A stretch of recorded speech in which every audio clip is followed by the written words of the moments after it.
অবুঝ ভালোবাসা 2011 সাল। তখন ক্লাস 9-এ পড়ি।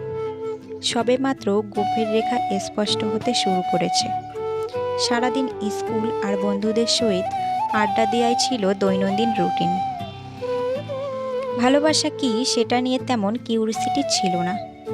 বন্ধুদের অনেককেই দেখতাম প্রেম করে, হাত কাটে, চিরকুট লেখে, ফোনে কথা বলে ইত্যাদি। সেদিন ছিল বুধবার, 7/10/2011। তাকে আমি প্রথম দেখি।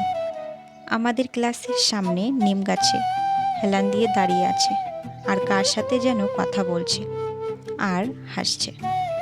আমি লক্ষ্য করলাম হাসলে ওর বাম গালে অনেক সুন্দর একটা টোল পড়ে, যা আমাকে ওই দিন বেশি মুগ্ধ করেছিল। তারপর থেকে যতই দিন যেতে থাকলো আমার ততই মেয়েটিকে ভালো লাগতে থাকে। কথাটা আমি আমার সবচেয়ে কাছের বন্ধু বিলাসকে জানাই। বিলাস হয়তো ক্লাসের কারো সাথে কথাটা শেয়ার করে, আর পরে বিশেষ করে আমার আল আমিন চাচার গার্লফ্রেন্ড, অর্থাৎ যাকে আমি স্যার ম্যাডামদের সামনেই চাচি ডাকতাম। উনি আমাকে বলছে যে পছন্দ করো, বলো না কেন। আমি বললাম কেমন করে বলবো, মেয়ে ক্লাস 6-এ পড়ে, যদি স্যারের কাছে বিচার দেয়। এটাই এমনিতেই বললাম। আসলে সবচেয়ে মজার ব্যাপার হচ্ছে স্যারের কাছে বিচার দিলেও স্যার আমাকে কিছু বলবে না, কারণ তখন আমরাই ছিলাম স্কুলের মাথা, যা বলতাম তাই করতাম। যাই হোক, পরের দিন চাচি আমাকে বলল, আজকে মেয়েকে তোমার কিছু বলতেই হবে।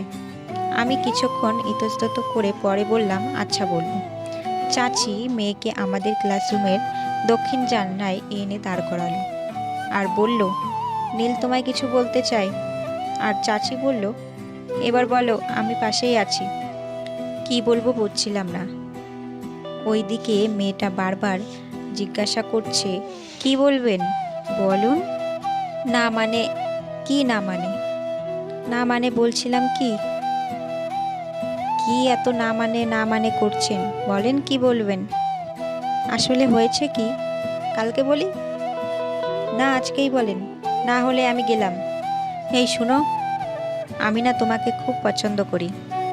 একদমই চোখ বন্ধ করে বলে ফেললাম। বলেই সেখান থেকে চলে আসলাম। কিছুদিন পর এই যে শুনছেন, তাকিয়ে দেখি ওই মেয়েটি। আপনি তো অনেক সুন্দর গান করেন।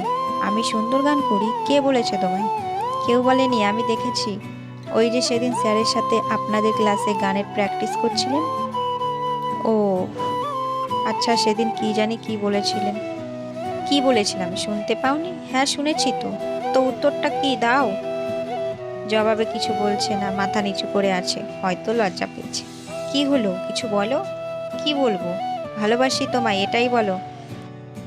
না পারবো না। না বলতে হবে। মেয়েটি দৌড়ে চলে গেল। বহু কষ্টে মেয়ের ফুপুর ফোন নাম্বার জোগাড় করলাম, কিন্তু এখন ফোন করব কি দিয়ে?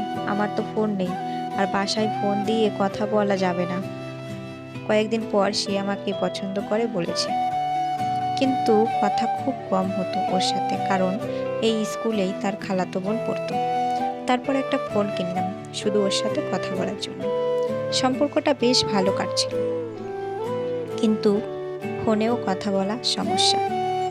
ওর সাথে প্রথম আমার ফোনে কথা হয়েছিল 37 সেকেন্ড, পরে আরেকদিন 53 সেকেন্ড। এই 2 দিন প্রতিদিন স্কুল ছুটির পর তাকে বলে আসতাম যাচ্ছি, সেও আমাকে বলেই যেত। এভাবেই আমি ক্লাস 10-এ উঠলাম, কিন্তু হঠাৎ কি জানি কি হলো, সে বলল আমার সাথে সম্পর্ক রাখবে না।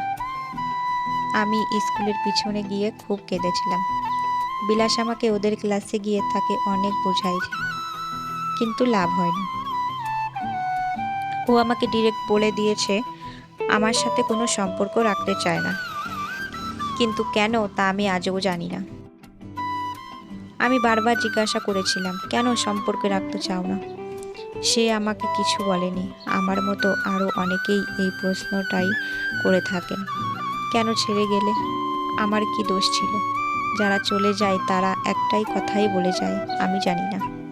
কেন এই কথা বলে তারাই জানে, আর উপরওয়ালাই জানে। গল্পটি ভালো লাগলে অবশ্যই ভিডিওটি লাইক করে চ্যানেলটি সাবস্ক্রাইব করে দেবেন, আর হ্যাঁ, পাশে থাকা বেল আইকনটি অবশ্যই অল করে দেবেন।